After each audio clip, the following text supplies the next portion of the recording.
WKYIZ Friday morning with the news from 7 to 8. The show repeats on Saturdays at 10 a.m. Now back to your host, Chris P. Bennet. Black leaders across the country are calling for a war on the war on drugs. War on drugs in its current state and since its inception has targeted, torn apart, and devastated the African American community. With me to talk about this issue is political analyst and commentator Opio Sokoni. Opio, welcome. Thank you, Chris. All right.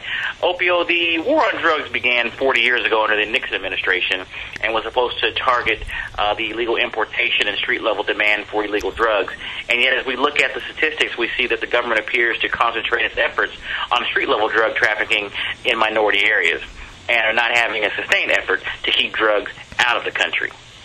Right. If you look at these statistics, we see that blacks and whites use drugs alike, but blacks are arrested and ultimately go to jail in higher sentencing, as well as we see as a result of open air drug markets in black communities, it seems to be easier to target African American, particularly young black males. In white communities, we've seen where drug markets are more inside. It's just been horrible. At one point in time, anybody fighting and talk about fighting against the drug war were considered radical. As a matter of fact, just before I came over to Portland, Oregon, that's what I did. I worked for the Drug Policy Alliance, and they were doing and still are doing some incredible work dealing with the issue of the drug war and how it's harming not only black communities, but brown communities and poor white communities as well. Right. And, during a recent forum, black leaders kept stating that the war on drugs is a war on us. And do you believe that's to be a valid statement? Sure. When you look at it, blacks make up 12% of the population and a little bit more, a little bit less in each state, but we see the prison populations that are 3, 4, 5, and sometimes even 6 times what the actual population of the African Americans are. We see law enforcement go particularly into African American communities, and there's a number of moving parts when you talk about what happens to African Americans as a result of the drug war. We get these higher sentencings than whites, but also as a result of that, the right to vote is taken away, and so there's less political power. Oftentimes we have black children go into foster care placement because fathers and mothers are going into jail as a result of, many times, there are nonviolent, low-level drug offenders, people who would benefit more from treatment versus incarceration.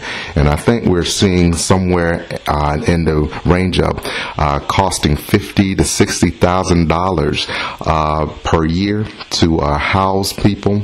That money would be spent better on treatment and job training and going into looking at nonprofit organizations that are already doing a good job. I think it was a report that was put out some years ago that shows that every dollar placed in a treatment is $7 saved. It might be even more now, but I think a lot of governments are kind of coming to their senses, local governments, because it's just costing too much to house people. And so we're not seeing a turnaround in the drug policy and the drug war as a result of many people just coming to their senses, but it's just costing too much, and there are state budgets that are spending too much on the incarceration, and so there's a more of a common sense look now, and people are able to talk now about things that they would have never talked about before, such as decriminalizing things such as marijuana. Right. And you bring up a very good point when you talk about the cost that we incur to incarcerate people, and certainly, when you start looking at the judicial system and the justice system and the money that goes in there, specifically the money that's going into combating drugs and drug violence in inner cities, and that's going to the prison systems. I mean, when you look at how they can reallocate those funds and probably take a little pressure off their budgets and actually, make a better transition back into society for people, it really is people are making some very valid cases, as it turns out right now. But also, what about the fact that they have these mandatory drug sentences that are disproportionately affecting low-income and minority people as well as it relates to this war on drugs?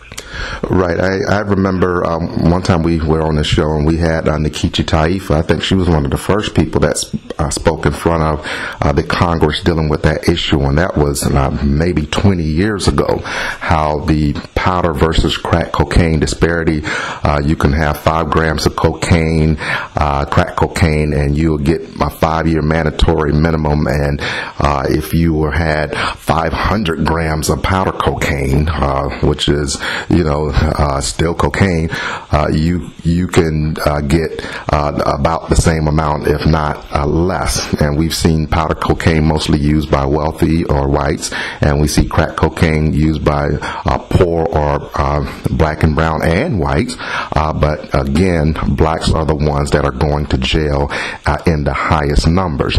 And that harkens back to what people have been saying for the last 20 to 30 years, that the drug war has been used to reinstitute or reestablish some of the Jim Crow type policies. And you remember Jim Crow tried to figure out any kind of way to keep black people from participating as citizens and taking the vote away, jailing people, making money off people, particularly today through private prisons. We had a private prison industry that ultimately was so lucrative in the 90s, it went on the stock market, and people's bottom line was to make money in the private prison industry, and that will mean that you go out and put bodies in those jails. Well, that aggressive policing ultimately went out to certain communities. Those certain communities were black and brown communities, so they were making money off of people being incarcerated, and this was done through the drug wars. And you have to look at the history of the drug war. A lot of times when they put these policies into place, they use racism. Marijuana, they were using the Mexicans. When it came to opium, they were using the Chinese. When it comes to crack cocaine, they scared the hell out of people, and they were using black people in inner cities. But also powder cocaine, the same thing. It was I think it was the jazz singers that they were saying, these people, they would use these powder cocaine, and anytime police officers would go after them, they would get these superhuman strengths.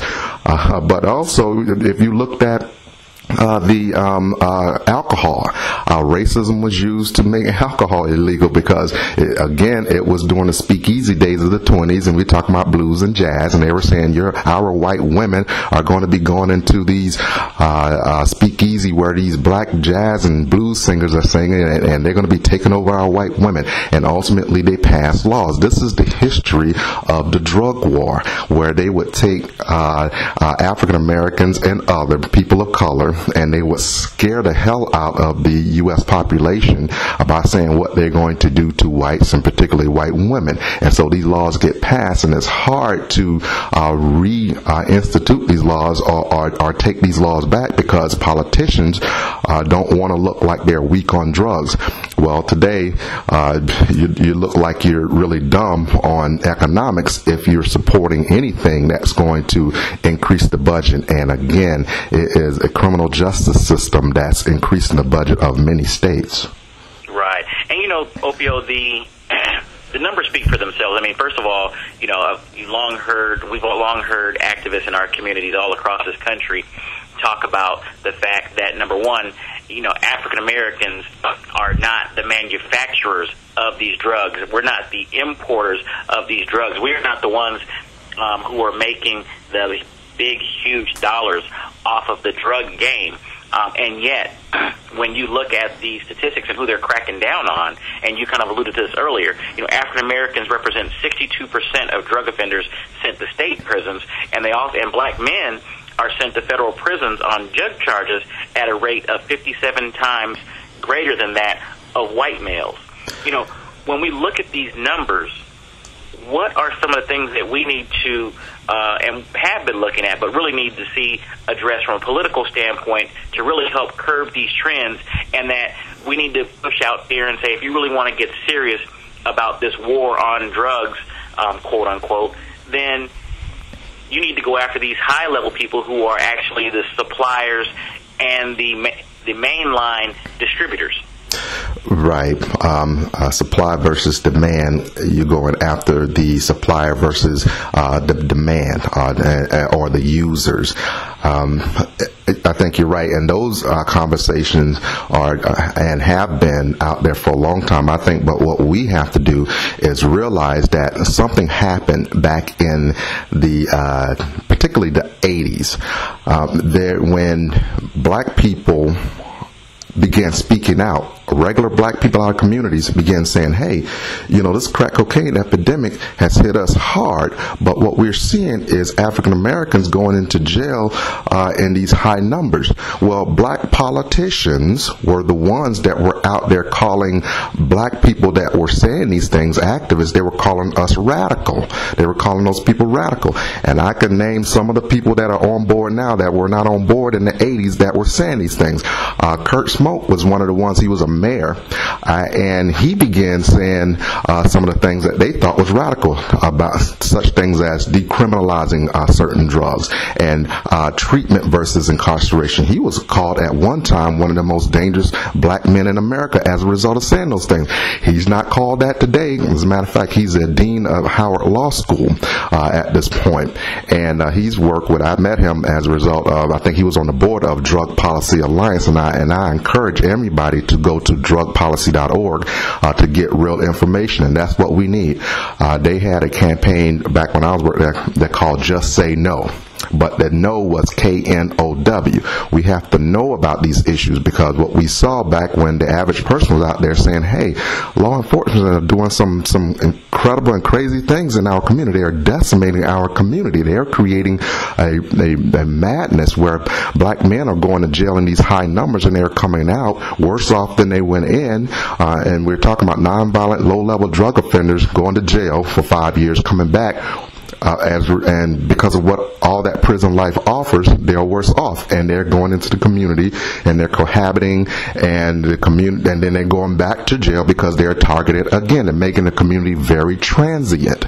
And so when the average person was out there speaking about these things, there were politicians that were believing that somehow we were talking about being for drugs, and what we were seeing is that the drug enforcement was worse than the drugs themselves. And so we saw that people were out ahead of politicians on this. Well, now politicians have finally caught up, and now it's easier for them to talk about it. And so I think the average person have to get back out there and now trust that their politicians are on board and begin saying the same things and begin organizing, because that organizing was stunted back in the late 80s and particularly the entire 90s and the first part of this century. Right. All right, Opio, thank you for joining us on today's show. I'm going to ask you to give that website again one more time so we get more information. Drugpolicy.org, a great organization as led by Ethan Nadelman. All right. We'll be right back with a message from the people to the people.